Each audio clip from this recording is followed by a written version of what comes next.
Hola chicos, ¿cómo están? ¿Todo bien? Bueno, en este Power, sí, dentro de todo relativamente cortito a lo que venimos estando acostumbrados, vamos a hablar sobre las mamas y las glándulas mamarias, ¿bien? Así que arranquemos directamente.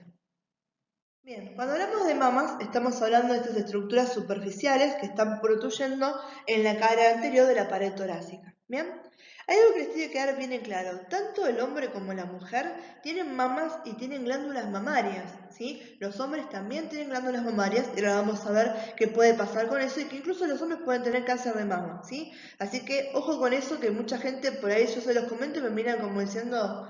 Profe, pero yo no tengo mamas. Sí, tenés mamas y tenés glándulas mamarias si sos hombre y me estás escuchando, ¿sí? Esto lo estoy hablando de la concepción del binomio biológico, ¿sí? Entonces, cuando hablamos de las mamas, ¿sí? Lo que va a hacer diferencia entre un género y el otro va a ser el grado de funcionalidad y el grado de evolución, de presentación que tengan esas mamas y esas glándulas mamarias, ¿sí?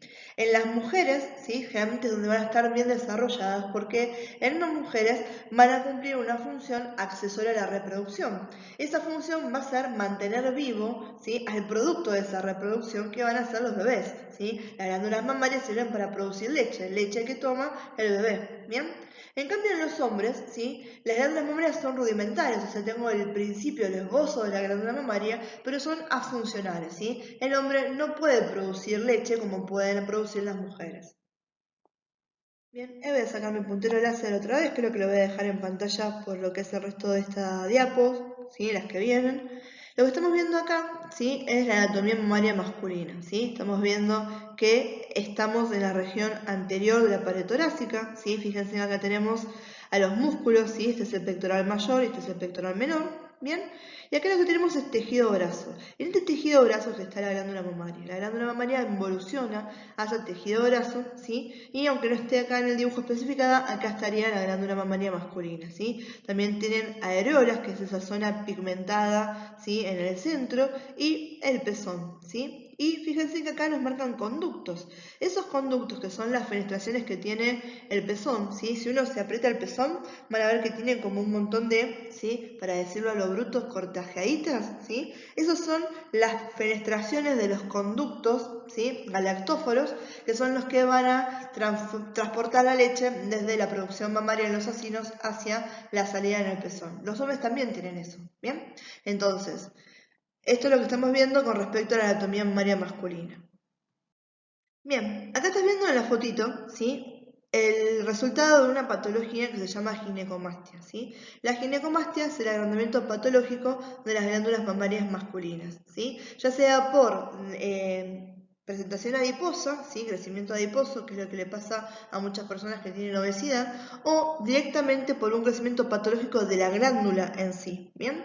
Puede ser unilateral cuando está pasando en un solo lado o, como en el caso de la foto, puede ser bilateral, donde están afectadas ambas mamas. Esto que les comenté, ¿sí? De que los hombres pueden tener cáncer de mama, está bueno que sea un concepto normal, ¿sí?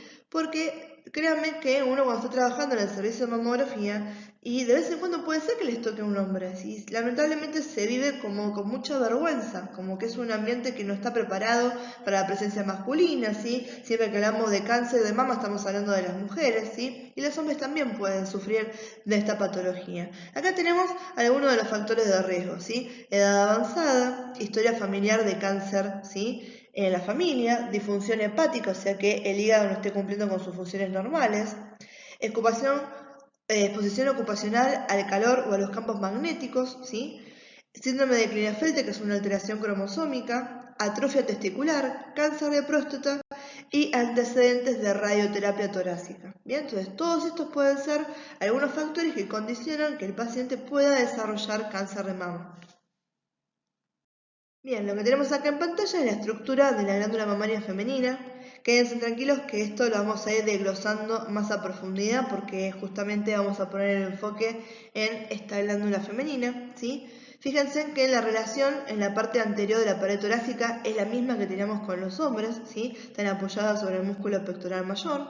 Tenemos también grasa retromamaria y premamaria, tenemos a la glándula, ¿sí? Tenemos al pezón, a la areola, a las fenestraciones, estos conductos galactófaros, a la piel que la recubre, ¿bien? Todas cosas que ahora vamos a ver más adelante en el trayecto de esta clase.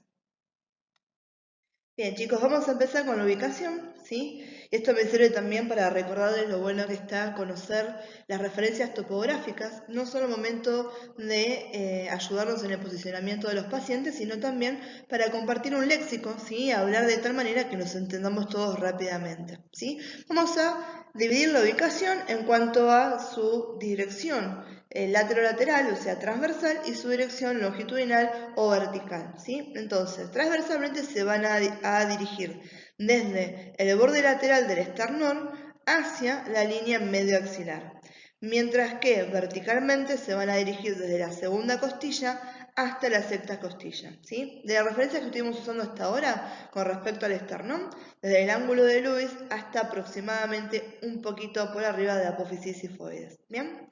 Ojo que con esto, ¿sí? Existen también otras implantaciones. ¿Qué quiere decir? Que a veces las mamas pueden estar prefijadas, o sea, estar un poco más altas que la segunda costilla, o puede estar posfijadas, quiere decir estar un poquito por debajo de la segunda costilla.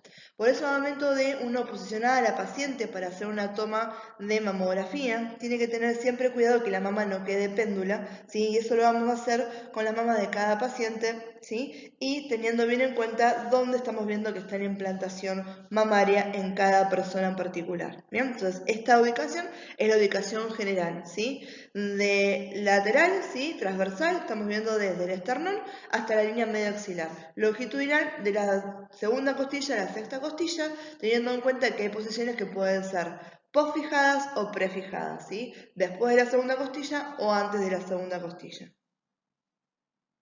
Bien, en cuanto a la forma y el tamaño, ¿sí? Vamos a ver que no todas las mamas son iguales, ¿sí? Dependen de los factores genéticos, de los factores étnicos, o sea, raciales, y de los factores dietéticos, ¿sí? Porque vamos a ver que las mamas que estructuralmente están conformadas como si fueran glándulas sudoríparas, pero modificadas porque no tienen ni cápsula ni tienen vaina, ¿sí?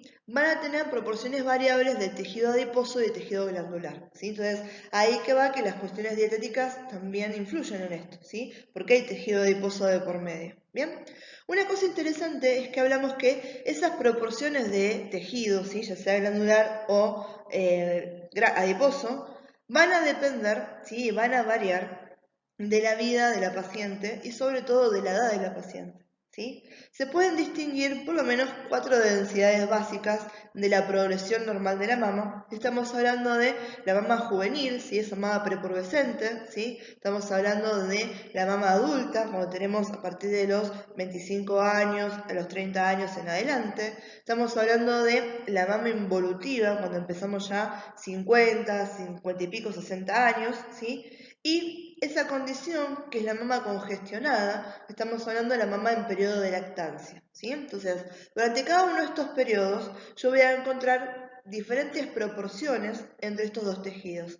No solamente eso, sino que voy a ver que a lo que refiere a los métodos diagnósticos también voy a tener variaciones en cuanto a qué va a ser mejor utilizar. Si voy a hacer mejor utilizar una ecografía o va a ser mejor utilizar una mamografía, ¿sí? Antes de los 30 años prevalece el método diagnóstico de la ecografía, ¿sí? A partir de los 30, 40 años en realidad es que está estipulada la mamografía como método de cribaje, ¿bien? Entonces, cuando hablamos de la mama juvenil, esta es una mama muy densa porque tiene mayor proporción de tejido glandular que de tejido graso. Cuando hablamos de la mama adulta, esta tiene una densidad media porque las proporciones entre el tejido graso y el tejido glandular son más o menos iguales, ¿sí? Y ahora, ¿sí? La otra que tenemos es la mama involutiva, ¿sí? Esta mama donde se está transformando tejido glandular en tejido graso, ¿sí? Esta es una mama poco denso, ¿sí? Acuérdense las densidades que tenemos y cómo, ¿sí? Nos demarca eso en las imágenes, ¿sí? La grasa es algo dentro de todo bastante radiolúcido, ¿sí? Eso estamos hablando también de las densidades, ¿bien? Y en esta, ¿sí? Prevalece entonces el tejido adiposo. Es por algo que las mamas con el paso del tiempo, ¿sí? Se vuelven péndulas, se caen, ¿sí? Porque la glándula y los tejidos de soporte, ¿sí? Están siendo reemplazados por tejido adiposo. Bien, y la gama lactante, ¿sí? Esta tiene una mucha mayor densidad, porque en este caso la glándula está en actividad, está en proliferación, ¿sí? Lo que hacemos son cambios proliferativos y secretorios, ¿sí? No solamente es la glándula la que está, ¿sí? Trabajando a full, sino que también la vascularización va a estar exacerbada porque necesito llevarle, ¿sí? Más caudal de sangre a toda esa zona, ¿sí? Entonces, ¿qué les tiene que dar en claro a esto? Que si bien no podemos generalizar sobre el tamaño y la forma de las mamas, sí sabemos que va a haber una proporción diferente entre el tejido glandular y el tejido adiposo dependiendo de la etapa en la vida en la que esté transcurriendo la mujer, ¿sí? Entonces de acá se discurren en cuanto a lo que es la edad tres tipos de mamas, ¿sí? Aquella la que es juvenil, la que es mama adulta y la mama involutiva. Y en cuanto a ese proceso fisiológico de la lactancia, ¿sí? Ahí estamos hablando de la mama lactante, ¿sí? Que es una mama que tiene las características, ¿sí? Que nos da que estén pasando por ese proceso proliferativo. Bien, cuando hablamos de la estructura macroscópica de la mama, vamos a hablar de las capas de la mama, ¿sí? Podemos distinguir 6 capas mamarias, ¿sí? Estamos hablando primero, adelante de todo, tenemos la piel, ¿sí? Después tenemos el tejido subcutáneo, del cual se desprenden las fascias superficial y profunda que me están envolviendo y tabiquando a la glándula mamaria. Tenemos tejido graso, ¿sí? Premamario, la glándula mamaria y tejido graso retromamario, ¿sí? Y todo esto está apoyado sobre las fascias musculares, estas que van a pertenecer, 2/3 van a ser, ¿sí? Continuadas con la fascia pectoral y 1/3 va a pertenecer, continuarse con la fascia del serrato anterior, ¿sí? Entonces, cuando hablamos de las capas de la mama, estamos hablando de la piel, del tejido subcutáneo que se nos divide en fascia superficial y fascia profunda, de grasa, ¿sí? Tejido graso premamario y retromamario, de la glándula mamaria y de las fascias musculares, ¿sí? Del pectoral mayor y del serrato anterior. Bien, hablando de cada una de estas capas en particular, empecemos por la piel. La piel no tiene mucha diferencia de la piel normal del tórax, ¿sí? Vamos a ver que puede ser un poquito más fina y poco más móvil, pero en la periferia se continúa normalmente con la piel del resto de la región torácica. Ahora, lo que sí va a ser diferente es que en la región central de la mama vamos a identificar dos estructuras que van a ser la areola y el pezón, ¿sí? Estamos hablando de la areola, estamos hablando del pezón, ¿bien? Cuando hablamos de la areola estamos hablando de esta área circular, pequeña, pigmentada, ¿sí? Que mide entre 15 y 25 milímetros de diámetro. No es una medida que me interese, chicos, que ustedes retengan, ¿sí? Solamente es un comentario en este caso, ¿sí? Y lo que sí vamos a ver que está bueno es que normalmente esto que están acá, ¿sí? Son los que se llaman, ¿sí? Tubérculos de Morgani. Estas son glándulas sebáceas hipertrofiadas. El objetivo de esto, ¿sí? Va a ser brindar lubricación al pezón en el momento que el bebé esté succionando la leche, ¿sí? Si alguna de ustedes fue mamá o si alguno de ustedes fue papá y le ha escuchado a su pareja hablar de eso, llega un momento en que la succión del bebé lastima, ¿sí? Entonces necesitamos lubricación, ¿sí? Entonces estos no son granitos, no es nada raro, es algo completamente normal. Cuando decimos que algo está hipertrofiado, está aumentado de tamaño, por eso los vemos esas protrusiones a nivel de la piel, ¿sí? Después tenemos el pezón, ¿sí? Que es esa protuberancia justamente en el centro de la mama, ¿bien? Que mide entre 10 y 12 milímetros, otra medida que no me interesa para nada, ¿sí? Y si ustedes se fijan bien acá en la foto, si la pueden llegar a ver en la compu, por ahí en el celular se les complica más, ves que tienen un montón de, ¿sí? de cortecitos, como les había dicho anteriormente, eso en realidad lo que está marcando son las fenestraciones que tienen, ¿sí? Las perforaciones que tienen, porque está atravesado por las desembocaduras de los conductos galactóforos, ¿sí? Ahí tiene que salir la leche, entonces tiene que salir por algún lado, ¿sí? Entonces cada uno de esos que tenemos ahí es que están los conductos galactóforos que están trayendo la leche, ¿sí? Entonces, con respecto a la piel, no hay mucha diferencia a la piel del tórax. Lo que sí vamos a ver es que en la región central distinguimos dos áreas pigmentadas que van a ser la areola y el pezón. La areola es esta área circular, ¿sí? Donde distinguimos en particular los llamados tubérculos de Morgagni, que son glándulas sebáceas hipertrofiadas cuya función va a ser lubricar el área en el momento de la lactancia. Y después tenemos en el centro el pezón, ¿sí? Que este va a estar atravesado por las perforaciones que se corresponden a la desembocadura de los conductos galactóforos, que son los que están llevando la leche hacia el exterior. Bien, con respecto al tejido subcutáneo, vamos a ver que se divide en estas dos hojas, una superficial y una profunda, que lo que van a hacer es darle la envoltura a la glándula mamaria. No solamente eso, sino que a partir de estas fascias se van a desprender una red de láminas de tejido conectivo a la que llamamos ligamentos de Cooper. Estos ligamentos de Cooper nos van a formar algo que se llama la retinácula cutis. ¿Bien? ¿Qué significa esto? Significa que estos tienen una forma espiculada, una forma en estrella, y nos están ayudando a ser el principal punto de anclaje de la glándula mamaria hacia la piel y hacia la pared torácica. ¿Bien? Entonces, tenemos el tejido subcutáneo. El tejido subcutáneo nos va a dar, ¿sí? Se va a dividir en una fascia superficial y una fascia profunda que van a envolverme por completo a la glándula mamaria. De esa fascia se desprenden láminas de tejido conectivo a las que llamamos ligamentos de Cooper, ¿sí? Que nos van a formar lo que se llama retinácula cutis.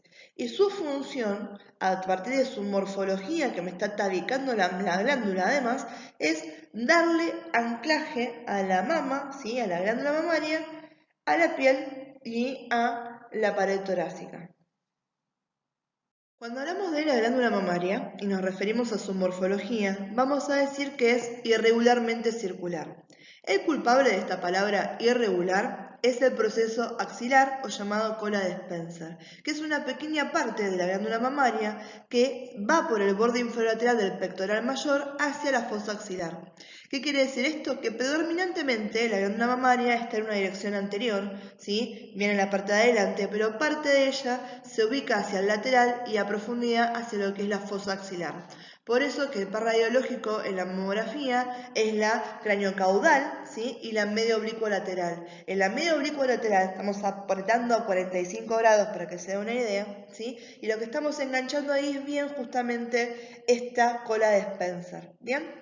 Cuando hablamos de la estructura interna, que esto lo vamos a ver en la siguiente diapo que tenemos un dibujo, vamos a ver que la glándula mamaria está conformada por células glandulares, que van a ser las células que tienen la función fisiológica de producir leche, ¿sí? Los alveolos, que es la estructura en la cual se organizan las células glandulares, los lobulillos, los lóbulos, los conductos galactóforos y el seno galactóforo, ¿sí? Lobulillos y lóbulos es una forma en que se van agregando, ¿sí? Muchos alveolos me conforman un lobulillo, ciertos lobulillos me conforman un lóbulo, ¿bien? Los conductos galactóforos van a ser estos conductos, ¿sí? Donde van a desembocar la leche, las células glandulares en los alveolos, y el seno galactóforo, ¿sí? Va a ser este último lugar donde se va a acumular toda esa leche, ¿bien? Quédense tranquilos que de todo esto lo repasamos en la siguiente diapo. Bien, acá estamos viendo un gráfico de la estructura glandular de la mama. Bien, empecemos por lo más chiquito y después vamos a ir avanzando. Acá lo que está marcando, ¿sí? Que me está haciendo acá un enfoque mucho más grande, son los alveolos, ¿sí? En los alveolos, ¿sí? También llamados acinos, lo que tenemos son estas células secretoras, que son las células productoras de leche, ¿bien? Vamos a ver que están conformados por un binomio. Tenemos los alveolos y tenemos una célula mioepitelial, ¿sí? Esto me forma una unidad contráctil, ¿sí? Esto es lo que va a hacer, me aprieta esas células para que también me ayuden a desembocar la leche en el dúctulo, ¿sí? Que el dúctulo va a ser el orificio que después se continúa como estos, ¿sí?, conductos galactóforos. ¿Bien?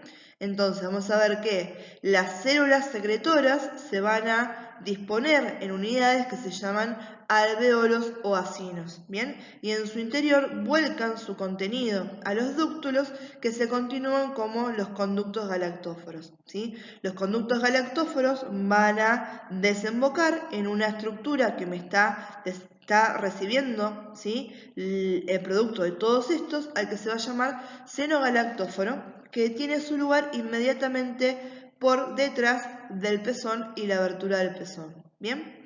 Estos alvéolos, ¿sí?, se agrupan de tal manera que me forman lobulillos, ¿sí? Los lobulillos se agrupan, ¿sí?, y una serie de lobulillos me forma un lóbulo. ¿Bien? Tenemos alrededor de la mama entre 15 a 20 lóbulos que me forman toda la estructura de la glándula. ¿Bien? Entonces tenemos los alvéolos, ¿sí?, que es la agrupación de las células secretoras, ¿sí? Los alvéolos se agrupan en lobulillos, los lobulillos se agrupan en lóbulos, ¿bien? Y el producto de los alvéolos de estas células secretoras se vuelca en los ductos, ¿sí?, o dúctulos, que se continúan con los conductos galactóforos. Muchos conductos galactóforos drenan en un seno galactóforo que se ubica inmediatamente por detrás de la abertura del pezón. ¿Bien? Igualmente, chicos, tómenlo como de referencia para identificar cuáles son todas las partes. Igual el textual, como yo se los dije recién, lo vamos a ver en la siguiente diapositiva, para que no haya ninguna duda de cómo está organizado esta estructura. Bien, cuando yo se los expliqué recién, fui de lo más chiquito a lo más grande. Empezábamos en el alvéolo y terminábamos en el lóbulo. Ahora acá hagamos el proceso inverso. Empecemos desde lo más grande y vayamos hacia lo más chiquito, ¿sí? Entonces vamos a decir que cada mama, ¿sí?, está formada de 15 a 20 lóbulos, ¿sí?, que me están constituyendo obviamente el parénquima de la glándula mamaria. Cada lóbulo está formado por varios lobulillos. Cada lobulillo está formado por células glandulares secretoras de leche que se disponen en esta estructura a la que llamamos alvéolo o acino. Cada alvéolo drena, ¿sí?, por ese ducto o dúctulo en un conducto galactóforo individual. Estos conductos galactóforos de cada uno de estos alvéolos van a converger en forma radial hacia el pezón y van a presentar en su terminal, por debajo de la areola, ¿sí?, inmediatamente por detrás de la abertura del pezón, una dilatación que se llama seno galactóforo. El seno galactóforo va a ser el lugar donde se acumulan y permanecen las pequeñas gotas de leche en la mujer lactante, ¿sí?, que cuando el bebé succiona y comprime la areola, ¿sí?, va a lograr que salga la salida de la leche materna. ¿Bien? Entonces, los lóbulos están formados por lobulillos, los lobulillos están formados por las células glandulares que están dispuestas en alvéolos. Los alvéolos drenan su contenido en los conductos galactóforos, ¿sí? Todos los conductos galactóforos van a tener terminando una dilatación que se llama seno galactóforo. Ese seno galactóforo está inmediatamente por detrás de la areola, a la altura de la abertura del pezón, y está esperando a que el bebé ejerza el estímulo de la succión para poder liberar y inyectar la leche. Bien, chicos, esta diapo más que nada está para que vean esto que está acá, ¿sí?, la diferencia entre la mamá no lactante y la mamá lactante, cómo está congestionado y ese aumento de tamaño que se condiciona a esta proliferación vascular y además al aumento de la glándula mamaria, ¿sí? Y esto que está acá, el mecanismo de secreción de la leche, seguramente después cuando tengan endocrino se ve en fisiopato, esto más que nada, van a ver que hay un sistema de regulador de estas funciones hormonales, ¿sí?, donde tenemos al cerebro, que tiene el hipotálamo y tiene también a la glándula pituitaria, y a los estímulos que está ejerciendo el bebé cuando succiona, ¿sí? Entonces vamos a ver que el bebé succiona y lo que hace es que la madre, ¿sí?, a nivel del cerebro procesa este estímulo y este estímulo se resuelve, ¿sí?, con la indicación de generar más leche. Entonces, cuanto más tome el bebé mientras el bebé esté tomando, la madre va a tener las suficientes reservas de leche, ¿bien? A no ser que tengan algún proceso que tenga que ver con déficits nutricionales, ¿sí?, o algún problema de que hay madres que se quedan sin leche antes de tiempo.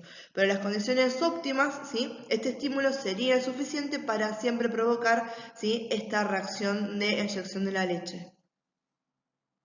Acá vamos a nombrar para ir conociendo 3 patologías que son de presentación bastante frecuente con respecto a las mamas, ¿sí? Tenemos amastia. Cuando hablamos de amastia es la falta del desarrollo de una mama, ya sea bilateral o sea unilateral, ¿sí? Esta es una mujer a la que no es que se sometió a una operación, una mastectomía ni nada por el estilo, nació de esta manera, ¿sí? También tenemos lo contrario a esto, que es la polimastia, ¿sí? Que estamos hablando de la presencia de más de una glándula mamaria. Generalmente esto está, ¿saben dónde más? A nivel del sector axilar, o a veces puede estar por debajo de la mama. Pero una de las más comunes es como la están viendo acá en la foto, ¿sí? A nivel axilar. Esta justo es un ejemplo bastante exagerado de polimastia. A veces lo que pasa es que muchas mujeres no se dan cuenta que tienen esto, ¿sí? Hay muchas mujeres que tienen el complejo de ponerse las musculosas porque sienten que les quedan los gorditos ahí abajo del brazo, ¿sí? Y hacen dieta y todo y siempre siguen teniendo eso y viven complejadas por eso. Y cuando llegan a veces a hacer su primera mamografía y demás, ahí es que descubrimos que eso, ¿sí? Que eran los gorditos, en realidad es una glándula mamaria extra, ¿bien? Y otra cosa que tenemos, que esto es común, ¿sí? En los hombres y en las mujeres también, es algo que se llama politelia. Esto es la presencia de pezones supranumerarios sin tejido mamario, o sea, no hay glándula mamaria, si no hay nada, solamente está el pezón, ¿sí? Esto es porque a nivel de lo que era el desarrollo del embrión, ¿sí? Hay algo que se llama una línea mamaria, ¿sí? Una línea donde uno podría ver el progreso, ¿sí? Del pezón. Entonces, a lo largo de toda esa línea, si uno los ve, ¿sí? Podemos tener esos pezones supranumerarios. Muchas veces los tenemos y no los reconocemos como tales porque parecen un lunar, ¿sí? En el caso de la foto está súper bien delimitado, ¿sí? Eso no hay duda de que es un pezoncito, ¿sí? Pero muchas veces parecen lunares, ¿sí? Y no nos damos cuenta que realmente son, ¿sí? Los pezones supranumerarios que están relacionados con esto, se llama politelia. Bien, hablemos un poco del estudio radiológico de la mama, ¿sí? Lo que tenemos acá en pantalla es mamografía. Esta es una imagen de la posición craneocaudal y estas son imágenes de la posición medio oblicuo lateral, ¿sí? Fíjense qué importante esto que estamos viendo acá atravesando la imagen es el pectoral mayor y que esto lo veamos de esta manera es extremadamente importante para saber si lo hicimos bien. De esta manera que también lo ideal sería poder verlo, ¿sí? En las craneocaudales para saber que estiramos por completo la mama y que no hay microcalcificaciones ni nada que estemos obviando en la proyección. Decimos que la mamografía es el gold estándar, o sea, el estándar de oro, lo que consideramos lo mejor que podemos tener para el screening o el cribaje de la población y la detección temprana del cáncer mama, ¿sí? En las mujeres, bien, o en la población en general. Ahora, esto que estamos viendo acá, ¿sí? Esto que estamos diciendo, hoy en día se mantiene por la mayoría de nuestros compañeros, pero han habido ciertas publicaciones donde se cuestiona realmente la necesidad de hacer las mamografías con la frecuencia que hay en personas donde no hay ningún antecedente de cáncer de mama, ¿sí? Vamos a quedarnos con que hoy en día es el gold estándar, ¿sí? Y que a partir de los 40 años está indicada una mamografía por año, ¿sí? Pero no por eso quiere decir que dejemos de leer las publicaciones que están saliendo, ni que no estamos abiertos al debate en cuanto a lo que son medidas de radioprotección, ¿sí? Lo que viene de lo que es la evaluación de la radiofísica, ¿bien? Y el tema del estudio radiológico de la mama, ¿sí? Ahora, vamos a hablar sobre los factores de riesgo del cáncer mamario. Vamos a decir que las mujeres mayores a los 35 años tienen mayor probabilidad de desarrollar cáncer de mama. Aquellas mujeres que tienen menarquia precoz, o sea que han empezado a desarrollarse con lo que es la menstruación antes, ¿sí? Menarquia, menstruación precoz. Menopausia tardía, ¿sí? Que muchos están condicionados. Las chicas que han empezado más temprano con su menstruación generalmente terminan más tarde, ¿sí? Entonces llegan a la menopausia, que es el cese de esas funciones tardíamente, entonces llamamos después de los 55 años, ¿sí? Nulípara, que quiere decir que no haya tenido hijos. En este caso, tener hijos es como protector, ¿bien? Que la primera gestión a término haya sido tardía, o sea, si yo la tuve en una etapa más grande de mi vida, ¿sí? Antecedentes de cáncer mamario en la familia, chicos. Anteriormente solamente preguntábamos por el lado materno. Y hoy nos damos cuenta que realmente tanto el lado materno como el lado paterno influyen en las mujeres. Entonces, si nunca preguntaron por el lado de sus papás, cómo venían sus tías, sus abuelas, ¿sí? Por ese lado, pregunten porque también es relevante a la salud de ustedes, ¿bien? Y después otra cosa que hay es antecedentes de terapia sustitutiva de estrógenos, ¿bien? En este caso también puede ser contraproducente y puede llevarnos a un factor de riesgo de cáncer mamario. No quiere decir, chicos, que una mujer de 35 años sí o sí va a tener cáncer de mama, ni una mujer que tuvo este tipo de terapia sustitutiva de estrógenos va a tener cáncer de mama. Lo que estamos hablando son de factores de riesgo, ¿sí? Son cosas que hemos visto que predisponen a la formación de cáncer de mama, pero no son sentencias, ¿bien? Y algo interesante a nivel genético, hoy en día podemos testear por unos genes que sí están asociados al cáncer de mama, que son los genes BRCA1 y BRCA2, ¿bien? Y eso, bueno, también está bueno, que es otra posibilidad que se ha abierto hace relativamente poco tiempo. Y acá en esta imagen estamos viendo 4 estudios diferentes con respecto a la mama. Este estudio que está acá es la inyección de medio de contraste, ¿sí? Por medio de los conductos galactóforos, lo que se llama una galactografía, ¿sí? Esto que estamos viendo acá es un PET-TC, ¿sí? Donde estamos viendo justamente acá la captación del radioisótopo por un tumor a nivel de la mama. Esta imagen es de resonancia magnética de una paciente que tiene prótesis y esta prótesis se rompió. Y esto que estamos viendo acá, ¿sí? Esto que está en rojo es la marcación tumoral. Esta es una tomografía de planificación para hacer radioterapia de tratamiento para esa paciente. Las arterias que irrigan a la mama van a ser ramas de las arterias subclavia, la arteria axilar y la arteria aortotorácica. Bien, vamos a ver que tenemos ramas mamarias mediales de ramas perforantes y ramas intercostales anteriores de la arteria torácica interna. Esta es rama de la arteria subclavia.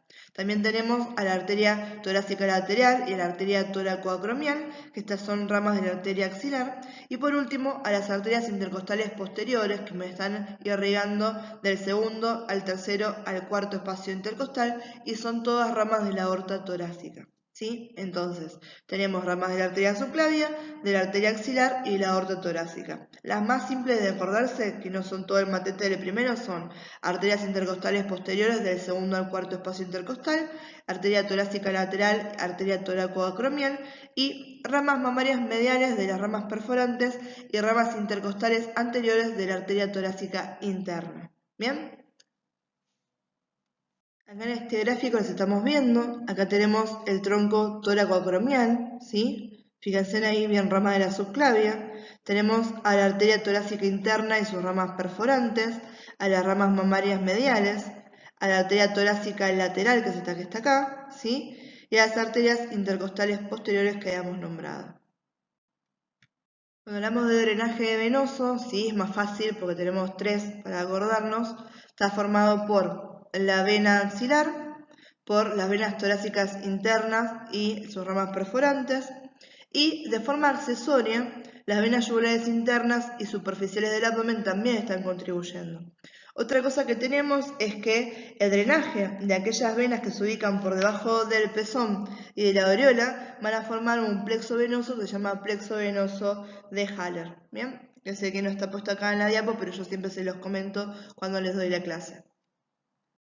Bien chicos, con suerte hoy, o si no, mañana les voy a estar subiendo el power de linfáticos, ¿bien? Entonces, una vez que tengamos eso, van a entender un poquito mejor esto que estamos hablando acá de linfáticos de la mama, ¿sí? Vamos a decir que el drenaje linfático de la mama es muy importante para nosotros, ¿sí? Porque a través del drenaje linfático uno puede saber cuál es el patrón de metástasis, por dónde van a viajar las células cancerosas en el organismo, ¿sí? Entonces, interesa muchísimo evaluar eso, sobre todo los ganglios a nivel axilar, ¿sí? Porque la mayoría de la linfa va a ir para ese lado, por eso son los principales que se biopsian. Bien, entonces tienen una muy alta relevancia clínica conocer el drenaje linfático de la mama, ¿sí? Y sobre todo a nivel de las metástasis, ¿bien? Vamos a ver que la linfa va a pasar desde el pezón, la areola y los lóbulos de la glándula hacia lo que se llama el plexo linfático subareolar, ¿bien? Vamos a ver en la diapositiva siguiente cómo está distribuido, ¿sí? Todo este drenaje linfático cuando hablamos de la mama. Bien chicos, esta diapo se las agregué para que me entiendan de lo que vamos a hablar en la siguiente y sobre todo porque es algo que yo siempre se los dibujo en el pizarrón y me di cuenta que no estaba en el Power común que ustedes tenían subido al Classroom, ¿bien?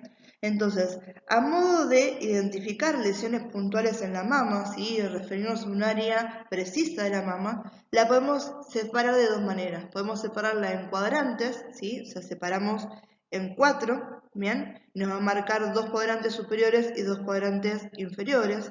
Cuadrante superior externo, cuadrante superior interno, cuadrante inferior externo, cuadrante inferior interno, ¿sí? Del otro lado va a ser lo mismo. O la podemos separar en algo que es referente a los usos horarios, ¿bien? Que estos son un poquito más específicos porque me dan cuenta de qué cuadrante están las mamas, siempre indicando si es derecha o izquierdo, y además me dejan ver lesiones más puntuales. Y si yo digo la hora 1, o la hora 2, o la hora 3, es mucho más preciso que decirle cuadrante, ¿sí? Este caso, cuadrante superior interno en esta mama, ¿sí? Entonces, eso me permite a mí identificar las lesiones e incluso leer cuando las pacientes nos traen la historia clínica o las mamografías anteriores para saber si yo tengo que hacer una marcación de una lesión que ya se conoce. Depende del servicio en el que estén, dependiendo también del médico que informa cuál de las dos aplicaciones van a utilizar o en qué circunstancias se va a utilizar una u otra de las notificaciones que tenemos recién, ¿sí? Ahora vamos a hablar sobre cuadrantes, ¿sí? De esta manera creo que está explicado en la diapositiva siguiente. Acá tenemos el dato de por qué van a ser tan importantes esos ganglios axilares. Vamos a ver que el 75% de la linfa, ¿sí? Va a drenar hacia los ganglios linfáticos axilares, especialmente aquellos que provienen de los cuadrantes laterales, ¿sí? Los cuadrantes laterales son los cuadrantes externos, ¿bien? Esos ganglios linfáticos axilares drenan en los ganglios linfáticos cervicales y esos a su vez son afluentes del tronco linfático subclavio. El resto de la linfa, la mayoría de lo que nos queda del remanente, ¿sí? Sobre todo de los cuadrantes mediales o internos, va a drenar en los ganglios linfáticos paraesternales, ¿bien?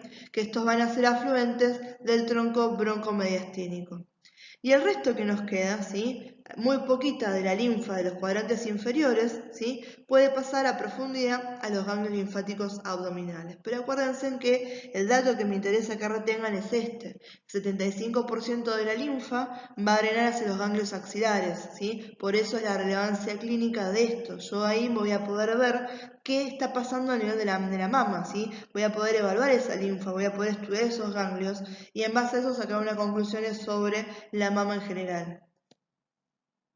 Bien, chicos, y esta diapo más que nada es para que vean esa referencia, no les voy a preguntar que me identifiquen a cada uno de los ganglios, ¿sí? Sino para que vean que tenemos por este lado la región de los axilares, estos son los paraesternales y por acá abajo estarían yendo los muy poquititos que nos queda de los cuadrantes inferiores que se nos iban a los ganglios linfáticos axilares, ¿sí? Ahora después cuando veamos los linfáticos vamos a ver dónde terminan desembocando, ¿sí? Que la linfa vuelve hacia el sistema venoso, ¿sí? El sistema linfático y el sistema vascular están íntimamente relacionados, ¿sí? Y van a volcarse en este que se llama el ángulo venoso. El ángulo venoso está formado por la vena yugular interna y por la vena subclavia, ¿sí? Tanto sea derecha o sea izquierda, ¿sí?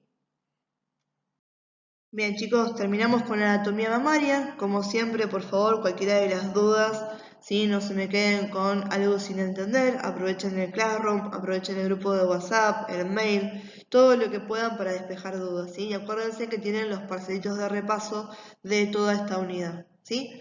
Así que bueno chicos, nos vemos en el siguiente. Un beso.